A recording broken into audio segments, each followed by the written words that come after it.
Netherlands की वो जगह जहां पर कलयुग में भी स्थापित है राम राज्य, जहां लोग दूसरे धर्मों को छोड़ श्री राम के भक्त बन चुके हैं, जहां की करेंसी में भी श्री राम की तस्वीर और उनका नाम है। वैदिक परंपरा को फॉलो करने वाले ये लोग सनातन को ही जीवन का सच मानते हैं और राम नाम का गुणगान करते हैं। तो चलिए ले चलते हैं आपको एक ऐसी जगह के रहस्यों की गहराई में, जहां आपको कुछ ऐसी बातों के बारे में पता चलेगा जिनसे शायद आप अभी तक वाकिफ नहीं हैं। दोस्तों, भारत ही नहीं, दुनिया में कई ऐसे देश हैं जहां राम नाम की गूंज सुनने को मिलती है। लेकिन क्या आपने कभी विश्व शांति के वैश्विक देश के बारे में सुना है?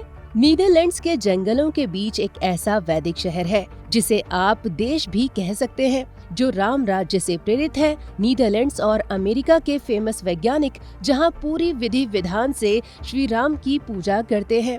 इसी रहस्यमयी वैदिक और साइंटिफिक शहर के हर राज से द कर्मा आपको परिचित कराएगा।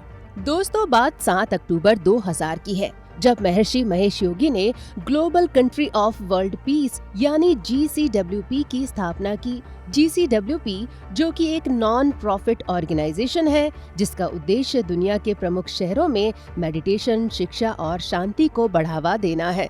ये वास्तव में एक दिलचस्प और अनोखा देश है। महर्षि महेश योगी का लक्ष्य सीमाओं या मतभेदों की परवाह किए बिना दुनिया भर से शांतिपूर्ण व्यक्तियों को एक साथ लाना है। डॉक्टर टोनी नादेर एक न्यूरोलॉजिस्ट हैं जो करंटली इस शहर का नेतृत्व कर रहे हैं।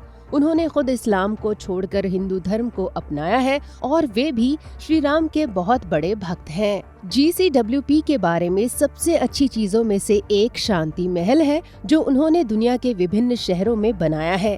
ये इमारतें मंदिरों की तरह दिखती हैं और आयुर्वेदिक उपचार, हर्बल सप्लीमेंट और मेडिटेशन जैसी चीजों पर क्लास भी देती हैं। आपको Maryland, Houston, Austin, Texas, Fairfield, Iowa, Saint Paul, Lexington और केंटस्की जैसे शहरों में शांति महल मिल जाएंगे। दोस्तों, GCWP की अपनी मुद्रा भी है जिसे राम कहा जाता है, जो एक स्थानीय मुद्रा है। इसका उपयोग आयोवा और नीदरलैंड्स में किया जाता है और एक राम 10 अमेरिकी डॉलर के बराबर है। इसका उद्देश्य किसी भी मौजूदा करेंसी को रिप्लेस करना नहीं है, बल्कि इसका यूज सिर्फ इसी कम्युनिटी में लेन देन के लिए किया जाता है। यहाँ तक कि इस शहर को वास्तुशास्त्र के नियम के अनुसार ही बनाया गया है, जो कि इसकी शुभता को और बढ़ाता है। यहाँ की कई चीजें ऐसी हैं जो सनातन वैदिक धर्म के अनुसार ही बनाई गई हैं। जिस तरह अयोध्या का शासन एक राजा करते थे, उसी तरह यहाँ का कारभार एक राजा संभालता है,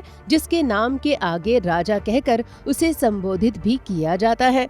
और वो सुनहरे रंग का मुकुट भी पहनते हैं, जिस पर सूरज का चिन्ह बना है, जो श्री राम के सूर्यवंशी कुल को दर्शाता है। तो दोस्तों, ये थी नीदरलैंड्स की वैदिक अयोध्या, जिसे कोई हिंदू नहीं बल्कि पढ़े लिखे वैज्ञानिक चला रहे हैं। सिर्फ यही नहीं, ऐसे और भी कई देश हैं जो सनातन के महत्व को समझकर उसे फिर से अपना रहे हैं। उन सब के बारे में भी हम आपको बताते रहेंगे। उसके लिए बने रहें द कर्मा के साथ।